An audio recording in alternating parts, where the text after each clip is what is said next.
Hi, welcome to Yo-Yo Cine Talkies.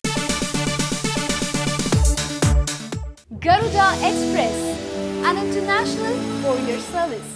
Megastar Chiranjeevi ప్రస్తుతం 151వ సినిమాగా Uyyalawada Narasimha Reddy cinema చేస్తున్నారు.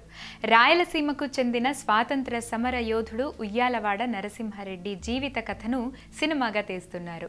ఈ భారీ చిత్రాన్ని కొణిదెల ప్రొడక్షన్ కంపెనీ బ్యానర్ పై రామ్ చరణ్ నిర్మిస్తున్నారు.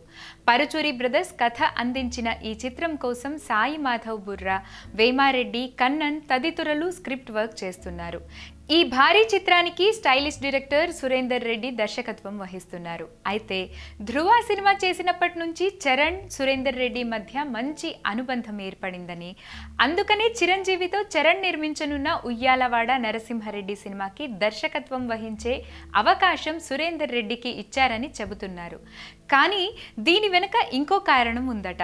ఇంతకీ ఆ కారణం ఏమిటంటే, ఉయ్యాలవాడ నరసింహారెడ్డి జీవిత కథను అదే కులానికి చెందిన డైరెక్టర్ తెరకెక్కిస్తే ఎంతో ఇంట్రెస్ట్తో తీస్తాడనే ఉద్దేశంతో సురేందర్ రెడ్డికి అవకాశం ఇచ్చారని ప్రచారం జరుగుతుంది. ప్రచారంలో ఉన్న ఈ వార్త వింటే నిజమే అనిపిస్తుంది. మరి ఈ వార్తపై సురేందర్ రెడ్డి ఎలా స్పందిస్తారో? హాయ్ యోయో వ్యూవర్స్, సబ్స్క్రైబ్ చేసేటప్పుడు అక్కడ ఉండే గంట సింబల్ను ప్రెస్ చేయడం మర్చిపోవద్దు.